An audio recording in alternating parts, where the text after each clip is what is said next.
I'm back, family. It is your favorite avoidance, favorite dismissive avoidant, Dismissible Me. Welcome and welcome back to the channel. Please subscribe, hit the like button. Let me know your attachment style down below, as well as the attachment style of your person or your last person. Today we're talking about no contact. Again, I dropped another video about that previously, how a dismissive avoidant may feel when you go no contact. So find that in the playlist because we're organized over here. So getting right into it, how does somebody who is dismissive feel when you reach out to them after a period of no contact? And definitely this depends on how did it end? Did things end on good terms? Did things end on bad terms? So starting off first, bad news. If things did not end well, and when I say things did not end well, if things ended because there was a lot of tension, fighting, arguing, right? A lot of on again, off again, pushing, pulling, violating of boundaries, not feeling like I've been given enough space, not feeling like my needs are being respected. If things ended because you ended things because there was a lack of your needs being fulfilled and there was a lot of tension. A lot of tension, especially if you're feeling like a situation may have gotten messier than it should have, there's a good chance I'm not going to respond to you reaching out. And that's because, especially in situations where I feel like there's a deep connection and I'm hanging in there, okay, with the kung fu grip, trying to make a situation work, when it is over, I process my emotions about the situation very quickly. And once I process them, I moved on. So when we talk about a period of no contact, by the time you reach out to me in a month, 2 months, 3 months, I'm more than likely I've already moved on. And I'm not looking back. And two, as I mentioned in, I think the last video or the video before that,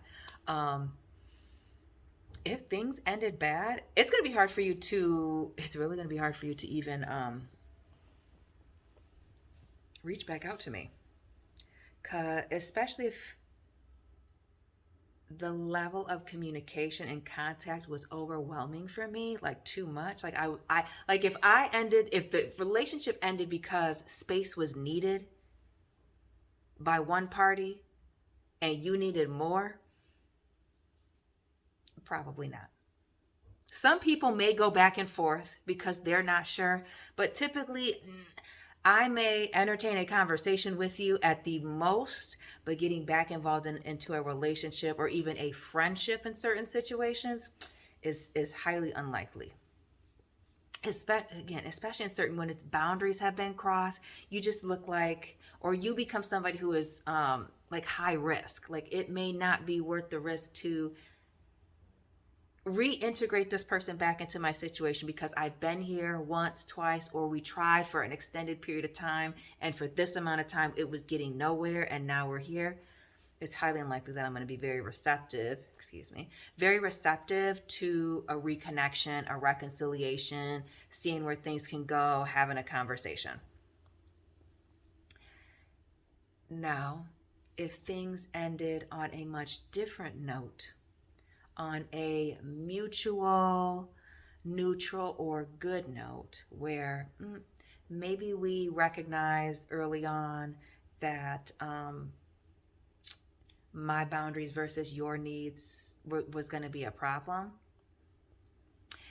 If we ended things because we just needed to take a break, again, I will entertain a conversation. I'll respond to you. Like, we'll go back and forth. I'll pick up the phone. If there was not an extremely deep connection,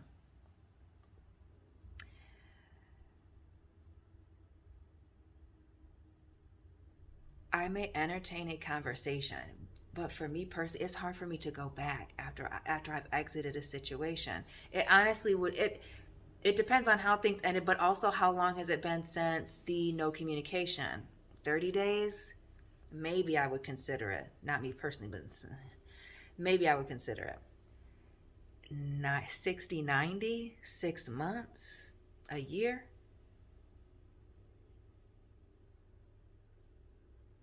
It's over. I'm not, too much time has passed. I've been focused on other things and focused on myself. And now for me, it would be awkward because not only am I supposed to be making sure that I'm meeting old needs, but new needs. Now I have to relearn somebody. And again, unless I need to feel a certain level of comfort, why would I relearn you when I could just wait, take a break, especially if I was overwhelmed? Even if it ended on good terms, doesn't mean that I wasn't necessarily overwhelmed by having to, how do I want to say this? If I was overwhelmed by having to check in with another person, because when you're in relationships and even certain friendships, people are expecting you to reciprocate a certain level of energy or interaction. If I'm still enjoying taking a break and not having to have that daily interaction or every other day, again, I may talk to you, but it may not lead back to a relationship. It may not lead back to getting face to face, having a conversation. What went wrong? Can we try again?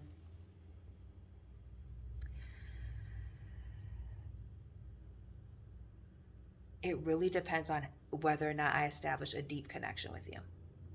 Deep connection, high possibility, yes. If not, or it was borderline, or I wasn't quite sure, and definitely if it ended on bad terms,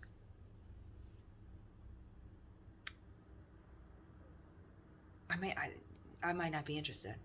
It may not be worth your time. And two, sometimes, especially if people reach out too soon. Too soon? Well, how soon is too soon? A week, a couple days, 2 weeks, sometimes a month. It varies from person to person. But to reach out too soon, especially if you're the person who has initiated not communicating, it comes off as highly manipulative, and then it's a super turnoff. Like, is this person playing games?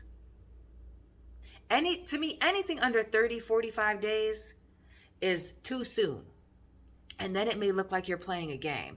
Are you pulling away so that I can chase you? Because if I feel like I have to chase you, now I'm even more turned off. Now it's like, ooh, what is this game? Because I don't want to do the push-pull.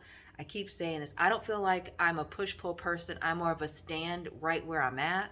And if you come too close too soon, then I may push you back. But I'm not pushing and then pull. No. That's a little too chaotic for me. But yeah, if things ended terribly, not well, lots of fighting, arguing, tension, couldn't respect people's boundaries, couldn't meet people's needs, and it was getting chaotic and extremely emotional,